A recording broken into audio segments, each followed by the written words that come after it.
The winter of 1959 was brutal in the Soviet Union. Deep within the Ural Mountains, a realm of unforgiving ice and wind, something went terribly wrong. 9 experienced hikers, young, full of life, embarked on an ambitious trek. They were supposed to send a telegram upon their return. That telegram never came. Days turned into weeks. A chilling silence descended from the slopes of Kolatsiakal, Dead Mountain.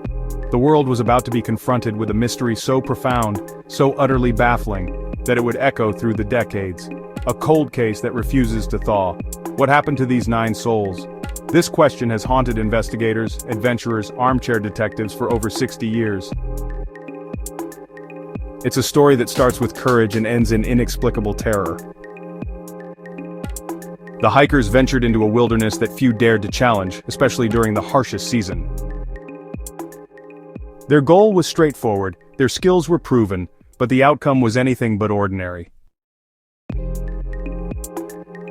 The silence from their expedition was not just a lack of communication, it was a void, a black hole of information that swallowed them whole.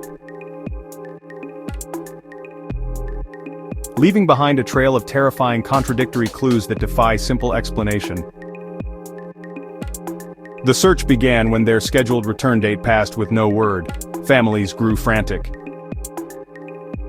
Authorities, initially slow to react, eventually dispatched search parties into the vast, snow-covered expanse. The scale of the Ural Mountains is immense, a colossal spine of rock and ice separating Europe from Asia. Finding 9 missing people in this landscape was like searching for needles in a continent-sized haystack. But the searchers pressed on, driven by a growing sense of dread. The group was the picture of Soviet youth and vitality. They were students and graduates from the Ural Polytechnical Institute, a tight-knit crew bonded by a shared passion for the great outdoors. Their leader, 23-year-old Igor Dyatlov, an expert ski hiker who planned the expedition meticulously. The trek was a Category 3 certification, the highest and most difficult in the Soviet Union. They aimed to conquer Otorten, a peak neighboring Kolatsiakal, not a casual trip, a serious test against the raw power of nature. The team, engineers, physicists, bright minds with adventurous spirits. Zinaida Kolmogorova, skilled radio engineer. Lyudmila Dubinina, resilient and courageous. Yuri Yudin was forced to turn back due to illness, a twist that saved his life but left him haunted. Dyatlov, Dubinina, Kolmogorova, Rustem Slobodin, Yuri Krivonishenko, Georgy Krivonishenko, Nicholas Thibault Brignolel, Alexander Kolevatov, Semyon Zolotaryov. They pressed onward, documenting the journey with cameras and diaries, leaving an eerie record of their final days. Their photographs and journal entries paint a picture of camaraderie and high spirits. We see them smiling, building camp, skiing across the vast white wilderness. They were in their element, facing the challenges with determination and good humor. Their last documented camp was set up on the evening of February 1st, on a desolate, exposed slope of Kolatsiakal. This decision itself was puzzling. A more sheltered location in the forest line was just a short distance away. Why did they choose to pitch their tent in such a vulnerable spot, exposed to the full fury of the mountain winds? This single choice would become a critical piece of the puzzle.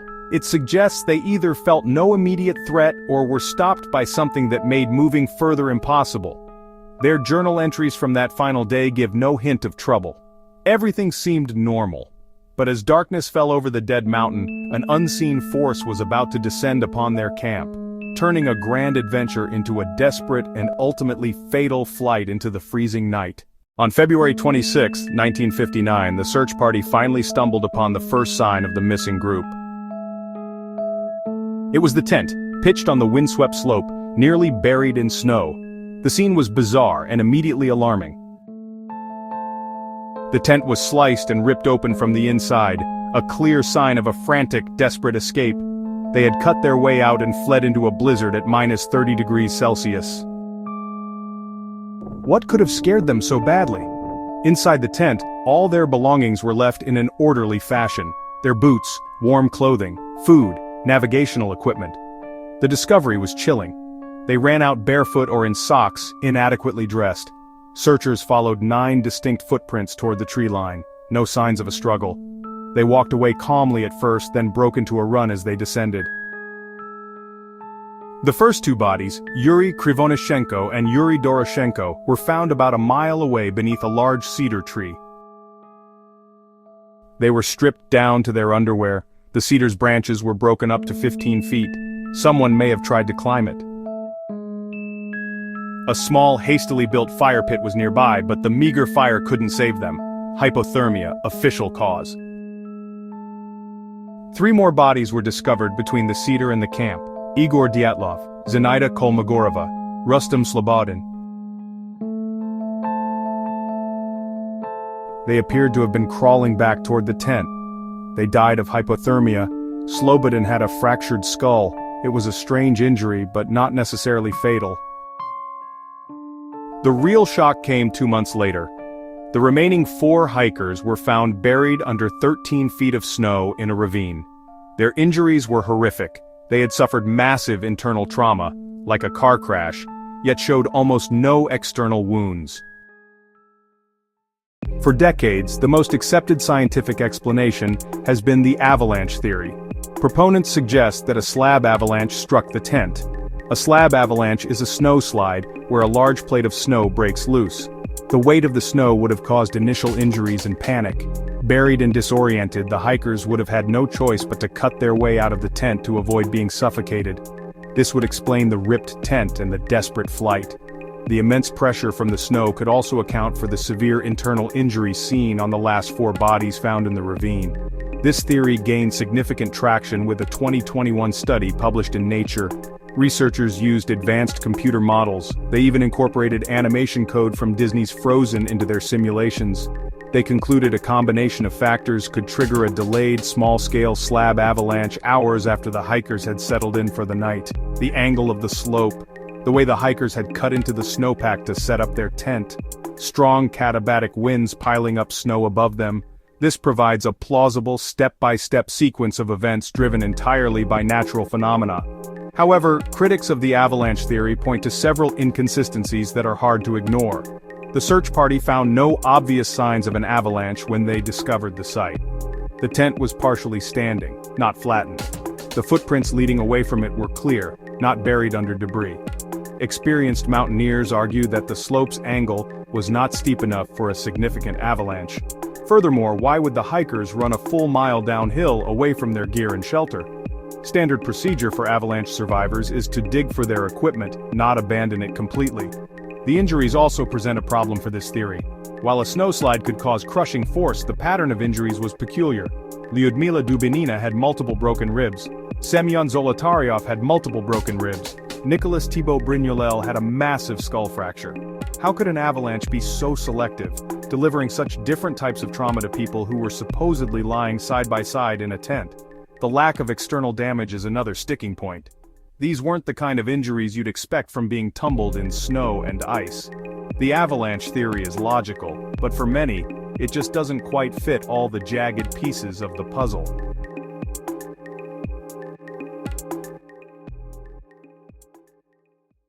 When a logical explanation doesn't quite add up, human nature pushes us toward darker possibilities. One of the most persistent theories is that the hikers stumbled upon a secret Soviet military experiment. The area was known to be used for weapons testing, and this theory suggests the hikers were either accidental victims or silenced witnesses. Proponents point to testimony from other hiking groups in the region who reported seeing strange orange spheres or fireballs in the sky on the night of the incident. This has led to speculation about everything from parachute mines to experimental rocket tests.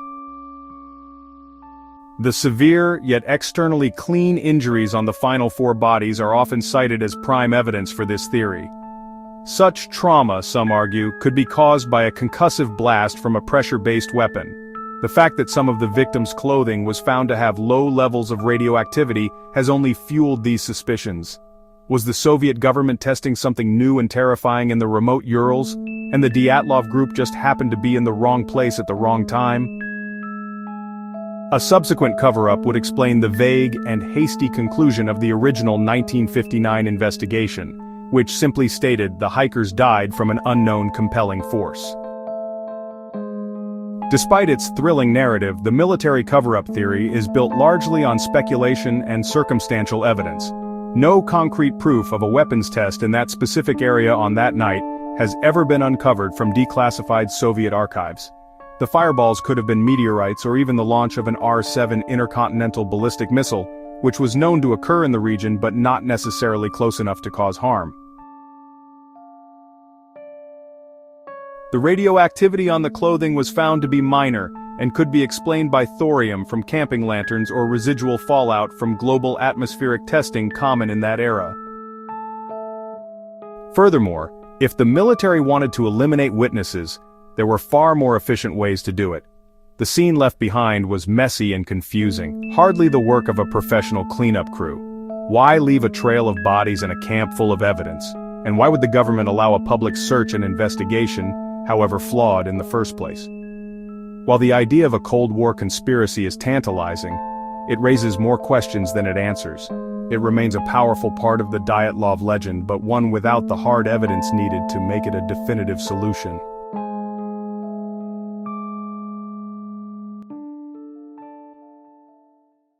So why, after more than 6 decades, does the Dyatlov Pass incident still grip our imagination?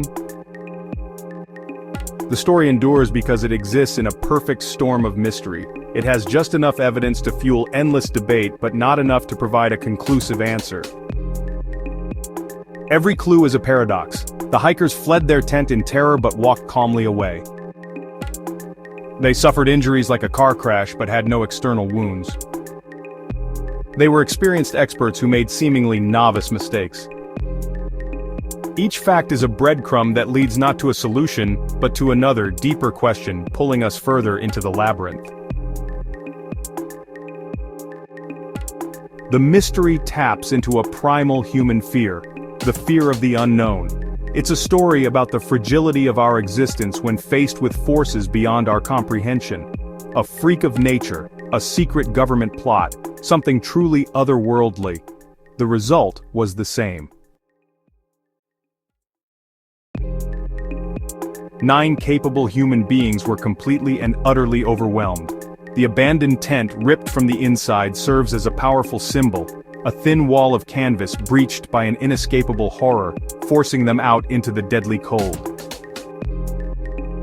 It's a nightmare scenario made real. The human element is what makes the story so tragic and compelling. Photos, diaries, Igor, Zina, Lyudmila, the others.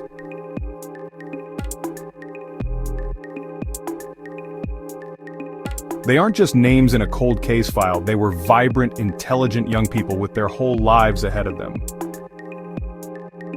This personal connection makes their fate all the more heartbreaking. We see their smiles, read their jokes, and then we are confronted with the silent, frozen evidence of their last desperate moments. Ultimately, the Dyatlov Pass incident may never be fully told. It has become a modern myth, a campfire tale for the age of information. Some mysteries might remain unsolved, frozen in time on the unforgiving slopes of Dead Mountain.